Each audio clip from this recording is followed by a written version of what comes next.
Papaliwanag natin. Hindi ito basta Kristiyano lang. Hindi. Babalikan natin yung history. Sino ba yung nagsasabing sa Diyos sila? Sino? Anong bansa yun? Israel. Sila yung bayan ng Diyos. Anong sabi ni Pablo?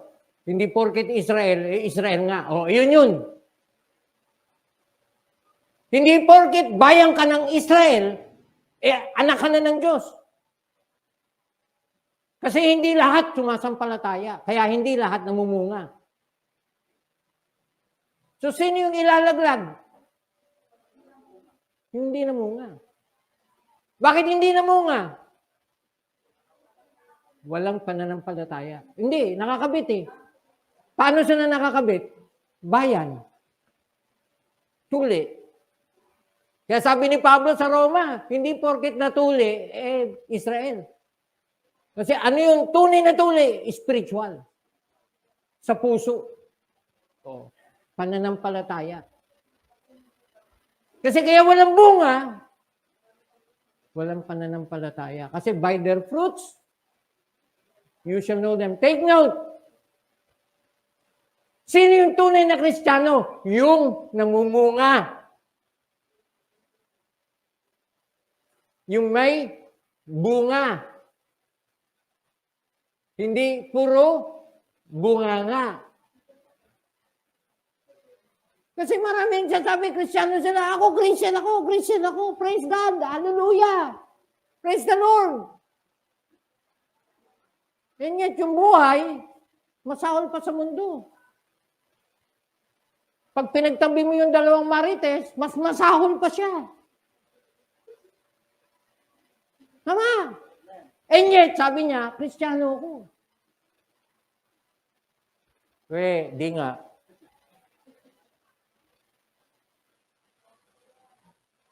Kaya natin pag-uusapan yung abide.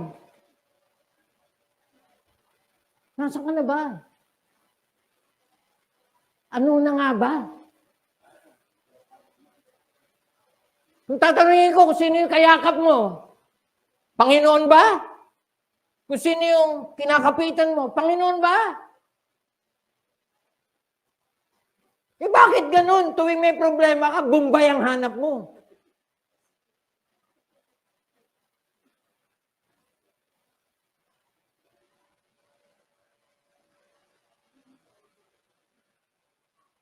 Christ is the vine. We are the branches.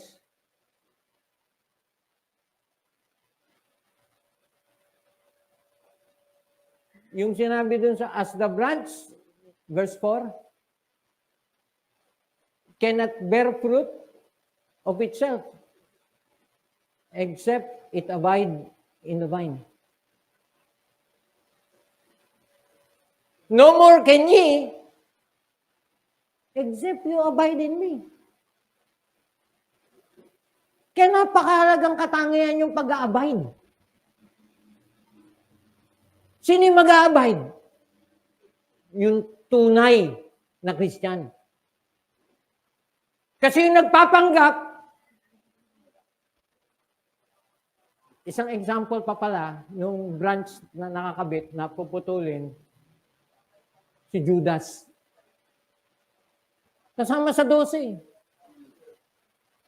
Christian ba siya? Hindi. Paano magiging Christian eh? Son of perdition. And yet, kasama siya. Nakakabit ba siya? Kumabit.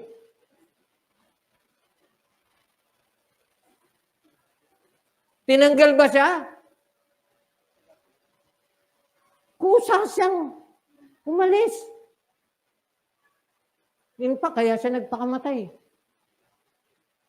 Sobrang konsensya, pinagkanulo ko ang isang inosenteng dugo.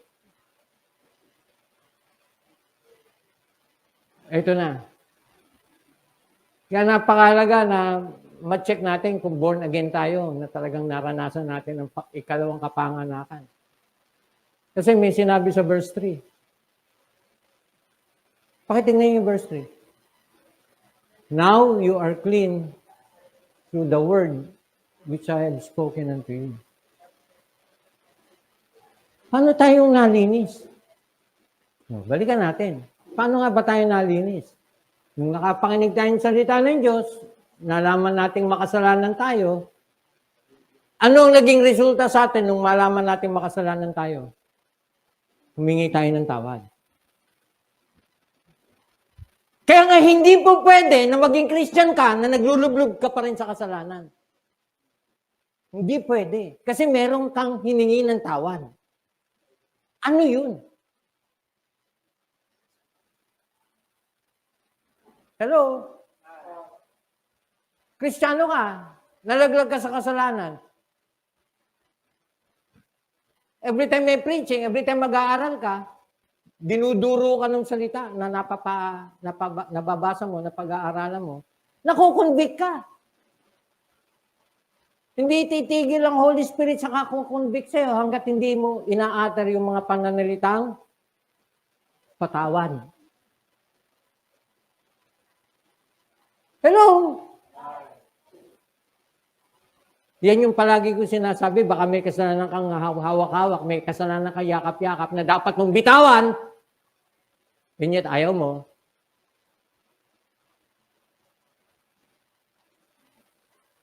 Minsan mamimili ka eh.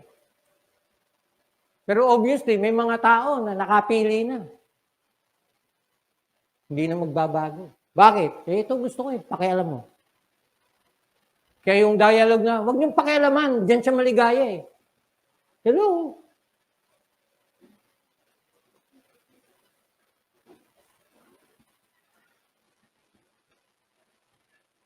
You are clean through the word which I have spoken unto you.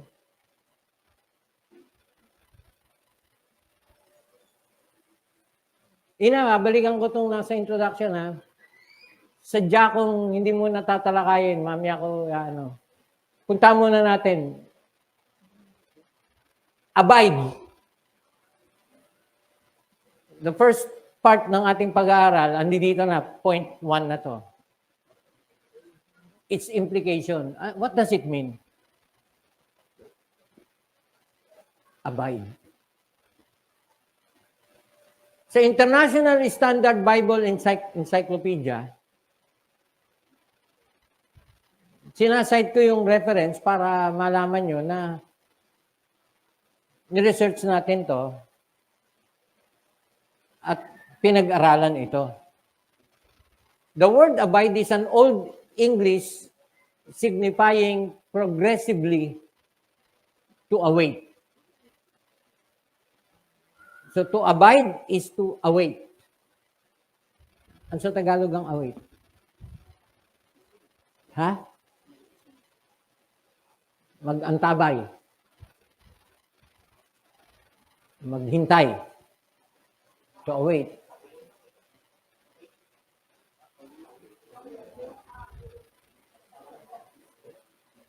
It also means to remain.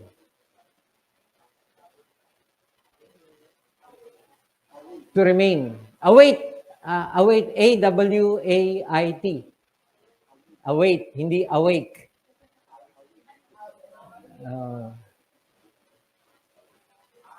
Pagka merong hindi malinaw yung pagkakapronounce ko, by the way, palagay ko mas malinaw na ngayon bago na yung mic natin. Praise God. Malinaw ba? Kasi parang may na awake yung sinabi ko, hindi await. Okay. So, it also means to remain, manatili. It also means to lodge, L-O-D-G-E.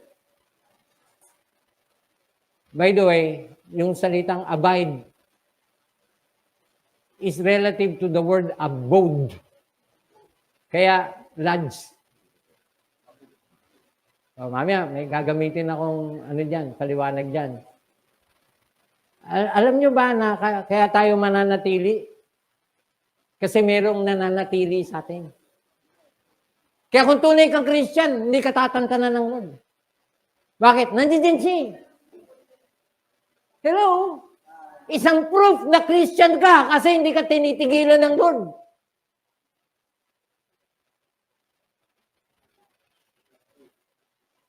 Namumuhay ka sa kasalanan? Okay lang? Everything is fine? Kung Christian ka, hindi. Guguluhin ka ng Holy Spirit. Sasabunutan ka to the point na matanggal-tanggal yung anit mo. Of course, I'm exaggerating. Kasi that is what chastisement is all about. Whom the Lord loveth, He chasteneth. Kung anak ka ng Diyos. Pero kung easy-go-lucky ka sa buhay Kristiyano, walang problema, and yet, namumuhay ka sa kasalanan, something is wrong.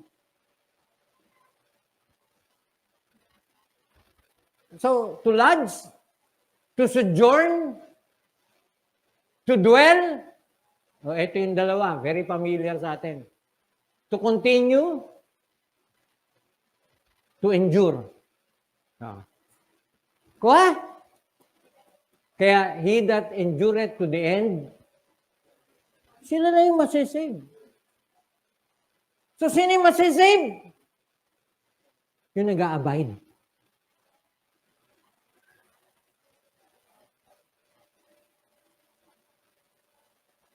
Yung wala na sa Panginoon, nasan sila? Kung wala sila sa Panginoon, isa lang ang meron sila. Nasa mundo na sila. Am I judging them? Of course not. But I'm exposing them. Kasi possible na yung mga wala sa Panginoon, possible na pag napakinggan nila ang Ebanghelyo, baka ito ikaligtas nila kung di pa sila ligtas. Tama? Kasi bakit pinapangaral ito? Para ipahiya lang yung mga nagpapanggap? Hindi. Para matauhan sila na baka yun yung maging dahilan para magsisi sila. Tama? Kaya huwag nyo naman masamain na porkit may mga ganong sasabihin yung patama. Ipatama na nga. Hindi. Panatama yun. Galit agad kayo eh. Yun, sinabi ni Paul yun. 2 Corinthians, bago siya mag-end. It is unto edification, not unto destruction. I will use sharp words. Take note. Matalim. Masakit. At yun yung dahilan kung bakit masakit. Kung nasasaktan tayo, hindi dahil kay Pastor Bob yun, kasi wala akong kapangyarihan saktan kayo. Nakakasakit ka na, Pastor. Hindi ako yun. Holy Spirit yun. Hello? Pero obviously, ang daming mga nasasaktan na, ang tagal-tagal na nasasaktan, pero wala pa rin.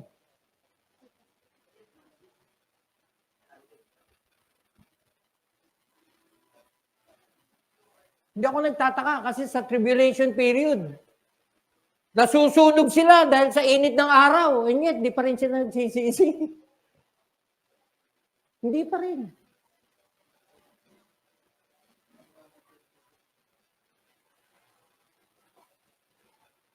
So the word abide is represented richly in the Old Testament by 12 Hebrew words.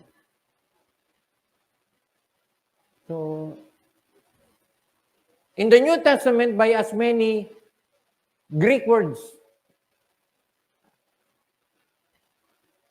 So, kanina, International Standard Bible Encyclopedia, tinignan ko yung secular encyclopedia, si Webster, Merriam-Webster. Ginamit niya yung salitang transitive verb.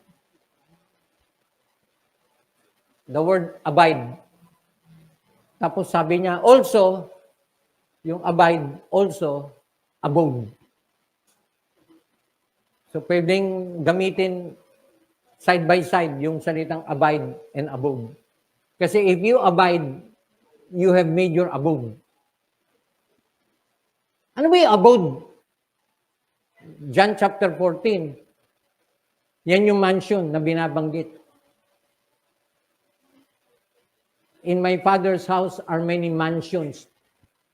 The word, kung ta-translate yung mansion sa English, is abode. Ano yung inahanda ng Lord nung bumalik siya sa langit? yung titirhan natin. Hello?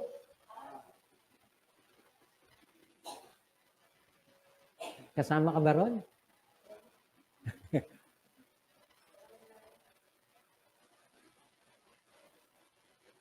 So yung transitive word ni Merriam-Webster, pag sinabi yung abide, it is to bear patiently.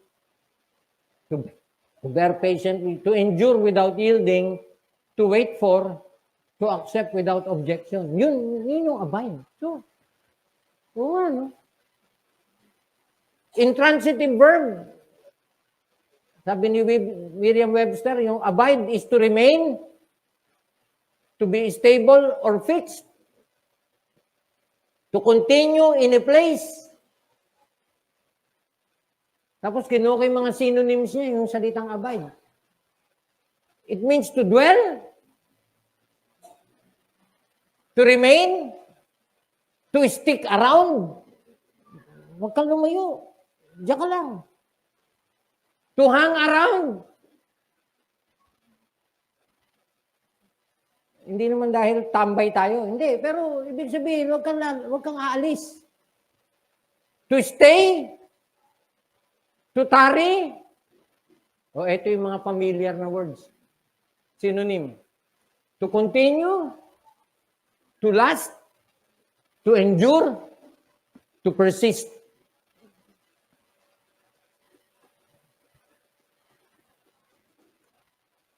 Ay. Nakakapagod ba? Paano nakakapagod? Wala nga masyado activity niya. Andiyan ka lang. Huwag ka alis. Mas nakakapagod sa mundo. Kasi hindi mo alam kung ano buhay mo. Hindi ka tiyak kung ano mangyayari sa'yo. Samantala kung nasa Panginoon ka, huwag ka na lalayo. Ako bahala sa'yo, sabi ng Lord. Amen ba? Kaya yung abide, it carries the idea of a person who is trusting his God. Hello? Saan ka pa? Kaya babalik ka dun sa set your affection. Your thinking, huwag mong guluhin. Panginoon lang, sapat na. Huwag ka na maghanap ng iba pa. Ang mahalaga, alamin mo kung sa Panginoon ka, examine yourself. Talaga bang nasa Panginoon ka? Kasi kung nasa Panginoon ka, wala ka ibang dapat gawin kundi abide. Hello? Nakuha niya? Nakakatuwa yung pag-aaral natin. Bakit? Kasi pinapasimple niya ang buhay Kristiyano. Hindi komplikado ang buhay Kristiyano. Alam niyo kung kailan nagiging komplikado ang buhay Kristiyano? Pag ang isang tao naging makamundo. Bakit? Kasi marami ka ng requirement. Kung magkaka-phone ka, kailangan yung latest. Kung magkakapera ka, huwag naman konti. Kailangan marami. Kung re-regaluhan ka, yung signature. Binigyan mo rin lang ako ng t-shirt. Gawin mo na ano. Fred Perry, Polo, Lacoste, Laos.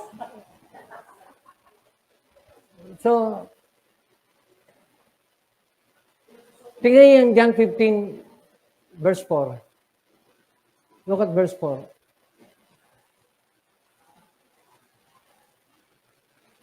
A branch cannot bear fruit except it abide in me. So the question is, who is this? Sino yung branch na mag-a-abide? Hindi ito kahit sino. I-qualify natin kung sino yung branch na yun na nag-a-abide. Kasi namumunga siya. At hindi siya mamumunga, malibang nakakabit siya. Kaya kung nakakabit siya dati at tinanggal siya, hindi siya talaga bahagi. May sovereign will na tinanggal siya. Kaya ngayon pa lang, mga nawawala sa pananampalataya, ipinakita lang nila na hindi sila kasama. Mamaya makikita natin sa first Daniel. Lumabas sila kasi hindi sila talaga kasama. Kasi kung talagang kasama sila, hindi sana sila lumabas. Kuha nyo? Yun yung paliwanag ng mga talata. Na posible na nandiyan dyan kasama mo. Hello, hi. Pero hindi pala kasama. Nangahatol ako? Of course not. Kasi kung mawawala ka, hindi naman kami hindi lang, ba't ka nawala eh? Hello? Ba't ka nawala? Siguro kung tatanungin ka, ayoko na eh, bakit ba? May iba pa bang dahilan? O hindi, kasi walang ginawa dyan sa simbahan niya, kundi patamaan ako. Kaya ayoko na nga. Walang ginawa yung pastor niyo, kundi pagalitan kayo.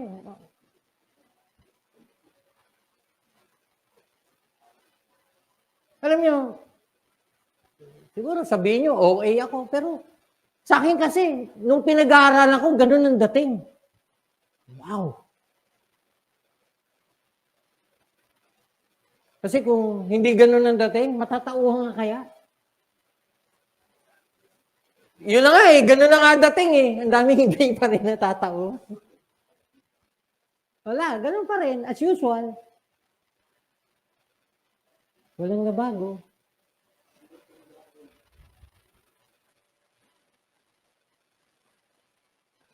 Pero kung wala akong tigil ng kapapanalangin, Panginoon, mangusap kayo. Gumawa kayo. Kasi kung tunay kang Kristyano at hindi ka talaga magbabago, papatayin ka ng Lord. Kung Kristyano ka. Kasi si Jonah, pinatay ng Lord yun eh. Alam niyo ba yun? Nung nasa tiyan siya ng isda, namatay siya. Binuhay lang siya ulit. May sin unto death eh. At yung sin unto death, pang-Christian lang yun. Hindi pang lahat yun. Yung Christian na matigas ang ulo, o sige, yan ang gusto mo. Pupunta ba siya langit? Pupunta. Kasi ililigtas yung espiritu niya. Saan babawi? Yung reward. May mga Kristiyano na habang nagre-rewarding sa iba, tumatanggap ng mga gantimpala. Yung kanina, yung pag-aaral natin, gantimpala. Maglingkod ka na maayos, gagantimpalaan ka ng Panginoon. Yun, may gantimpala. May manunod lang.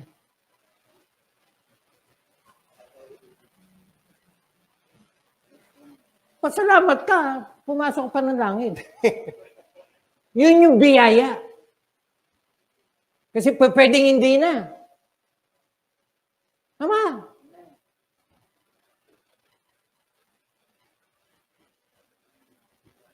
A branch cannot bear fruit except it abide in me. So, malinaw yung kung sino yung in me. Ngayon, sino yung vine? Sino yung branch? Sino yung branch?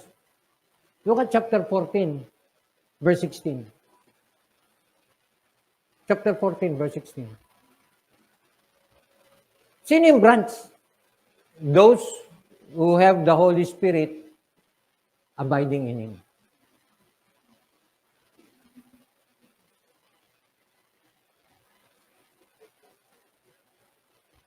Mamaya, hopefully, matapos natin. Pero, kasi nung sa stages of growth, hindi kasama rito sa chart na binigay ko. Meron ako nakita, na-research na chart na yung start ng growth spiritually, yung start is yung dead. Isinama yon para makita yung transition between pagiging dead at yung regenerated. Kasi nagsisimula ang spiritual growth nung tayo ay panahanan ng banal na spirito na nagkaroon tayo ng buhay. galing sa kamatayan patungong buhay. Kailan tayo nabuhay? Nung tayo ay panahanan ng banal na Espiritu. Yun. Verse 16, I will pray the Father that He shall give you another comforter, that He may abide with you forever.